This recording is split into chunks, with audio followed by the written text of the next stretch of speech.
Hey guys, Stacey here. So I was just out for a walk, and I was having some thoughts about my past year, and having some thoughts around overwhelm and busyness that most of us do get caught up in.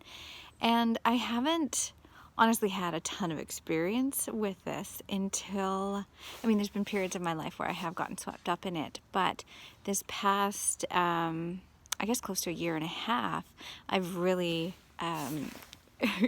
experience this busyness and this overwhelm that people in our society tend to struggle with these days.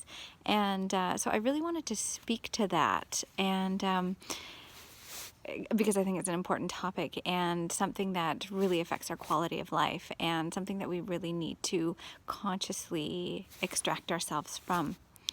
And so I just had a few observations that I wanted to share with you.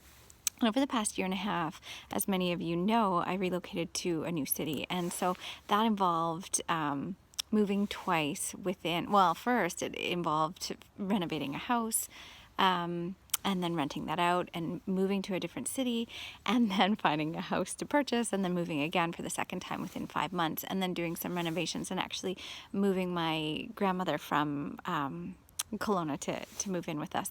And so getting her settled and closing down the clinic after going back and forth for 6 months. So it was really a big transition. And so now we're really starting to feel settled. But in the midst of that, we did get caught up in busyness. It's, to actually make the move from a place where we were feeling stuck and stagnant, it did require quite a bit of energy and quite a bit of momentum, and things happen quickly. And I find that is somewhat necessary in transitional times in our lives, but to be aware of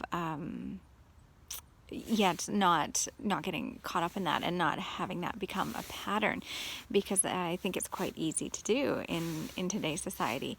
And it was interesting because since we've moved to this new city, it's a lot more resonant, and so we've created a bigger community, and we've made more friends here than we had in the 7 years that we lived in the previous city. And then also my daughter started school, and she's at the Waldorf school, and there's a big community there as well. And so there's and then we're running a business, and we have a 4-year-old daughter, and so there's a lot going on. And I was finding that we were wanting to do it all, and we did get swept up in that busyness.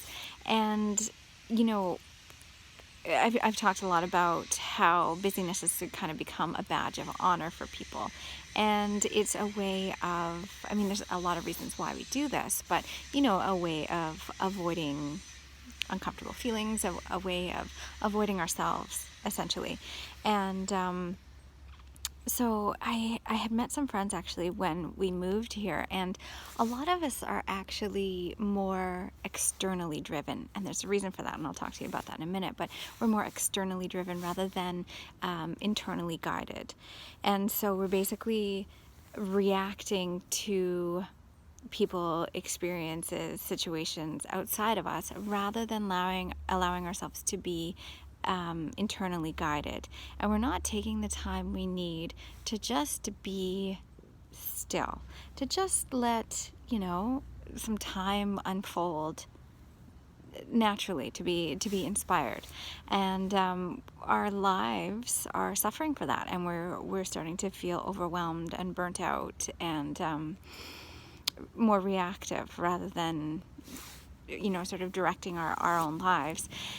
And so we had met these people when we moved here who were very, it was interesting because it seemed like we would resonate. They were very into, we raised our children similarly. They were very into being in the outdoors and active and things like that.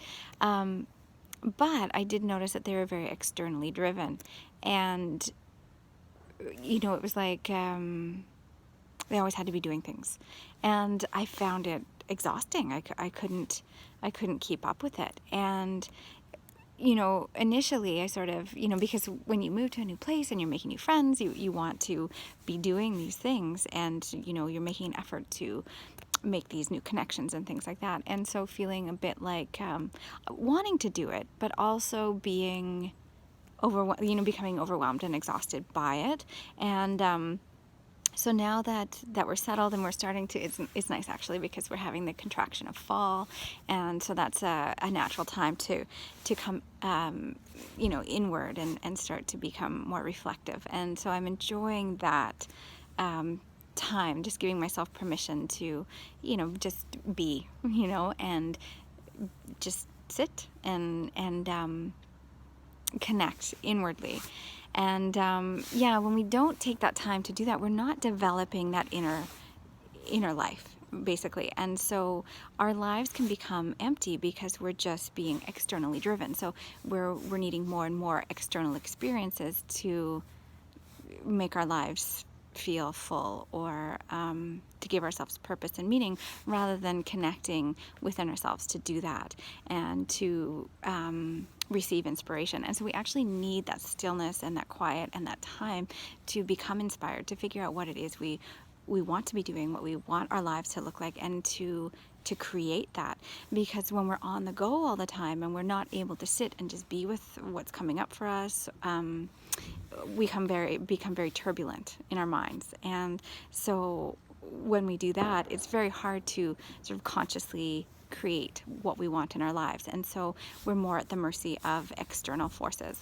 And so as a person who's just sort of hopping off the busy train again, I just really wanted to come on and speak to that, and speak to the importance of that, because just experiencing that overwhelm and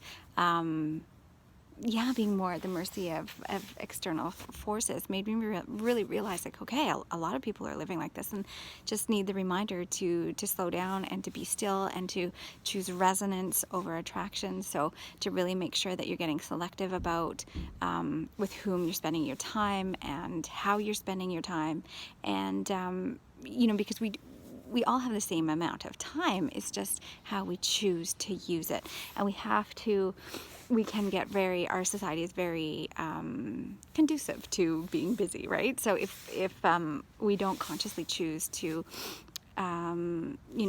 invite some stillness into our lives, or, let our days unfold the way we want them to unfold, then we'll just get swept up in this busyness, and things will take up our time in ways that we don't really want our time to be taken up. So you actually have to consciously guide your life in the direction that you want it to go, and to consciously choose to not be busy.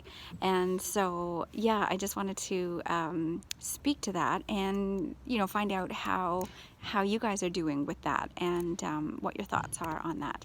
All right, I'd love to hear your experiences and your relationship with busyness. All right, okay, well, I'll talk to you soon.